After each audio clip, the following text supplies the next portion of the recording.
தொடர்ந்து அமலாக்கத்துறைக்கு சரமாரியான கேள்விகளை உச்சநீதிமன்றமும் உயர்நீதிமன்றமும் எழுப்பி வரக்கூடிய சூழலில் இன்றைய தினமும் இடிக்கு சரமாரி கேள்விகளை ஹைகோர்ட் முன்வைத்துள்ளது. மணல் கொள்ளை வழக்கு தொடர்பாக அண்மை செய்தியாக பார்த்துக் கொண்டிருக்கிறோம். மணல் கொள்ளை தொடர்பாக அளித்த புகாரின் அடிப்படையில் அமலாக்கத்துறைக்கு சென்னை உயர்நீதிமன்றம் கேள்விகளை எழுப்பியிருக்கிறது. மேலதிக விவரங்களுக்கு சிறப்பு செய்தியாளர் ரமேஷ்குமார் இணைகிறார். ரமேஷ்குமார், விவரங்கள்.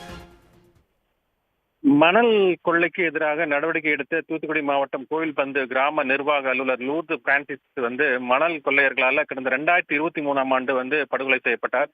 இது சம்பந்தமான வழக்கு உள்ளிட்ட 4 வழக்குகளின் அடிப்படையில தான் அமலாக்கத்துறை சட்டவிரோத பணப்பரிமாற்ற தடை சட்டத்தின் பிரிவின் கீழ வழக்கு பதிவு செய்ய விசாரணை நடத்தியது.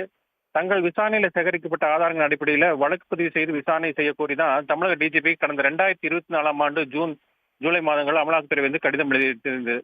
அதன் மீது நடவடிக்கை எடுக்கப்படாத காரணத்தினால்தான் தாங்கள் அனுப்பிய தகவலின் அடிப்படையில் வழக்கு பதிவு செய்ய தமிழக டிஜிபிக்கு உத்தரவிட வேண்டும் என்றுதான் அமலாக்கத்துறை சென்னை மண்டல உதவி இயக்குநர் கிராந்திகுமார் சென்னை உயர்நீதிமன்றத்தில் வழக்கு தாக்கல் செய்திருந்தார். அந்த மனுவில் அமலாக்கத்துறை நடத்திய விசாரணையில 28 மணல் குவாரிகள் அனுமதியின்றி மீறி 987 ஹெக்டேர் பரவலுக்கு சட்டவிரோத மணல் எடுக்கப்பட்டதாகவும் இதன் மணலோட மதிப்பு 4730 கோடி ரூபாய் என்றும் அதில் தெரிவிக்கப்பட்டிருந்தது.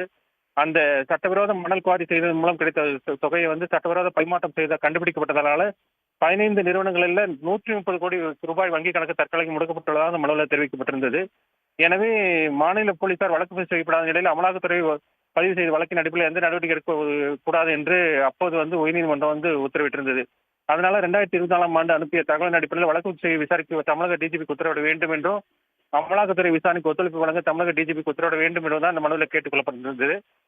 இந்த மனுதான் சென்னை உயர்நீதிமன்ற தலைமை நீதிபதி எம் ஸ்ரீவத்சவா மற்றும் நீதிபதி ஜி அருள்முருகன் முன் விசாரணைக்கு வந்தபோது ஒரு விசாரணை அமைப்பான அமலாக்கத்துறை மற்றொரு விசாரணை அமைப்பான மாநில காவல்துறைக்கு உத்தரவிடக் கோரி எப்படி வழக்கு தொடர முடியும் என்று நீதிபதிகள் கேள்வி எழுப்பினார்கள்.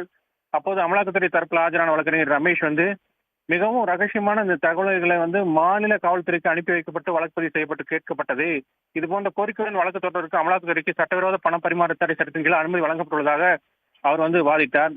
தமிழக அரசின் சார்பில் ஆஜரான வழக்கறிஞர் தலைமை வழக்கறிஞர் பி எஸ் ராமன் தகவல்களை அனுப்பி வழக்கை பதிவு செய்ய வேண்டும் என்று கூறினால் அதை ஏற்றுக்கொள்ள மாநில காவல்துறை போஸ்ட்மார்ட்டம் அல்ல என்றும் போஸ்ட் மாஸ்டர் அல்ல என்றும் உத்தரப்பிரதேசம், பீகார் மற்றும் குஜராத் மாநிலங்களில் தமிழகத்தை விட 4 மடங்கு அதிக மணல் கொள்ளை வழக்கை பதிவு செய்யப்பட்டுள்ளதாகவும், ஆனால் அந்த வழக்கின் மீது எந்த நடவடிக்கை எடுக்காத அமலாக்கத்துறை தமிழ்நாட்டில் மட்டுமே அமலாக்கத்துறை கண்களுக்கு தெரிகிறது என்று கடும் எதிர்ப்பை பதிவு செய்தார்.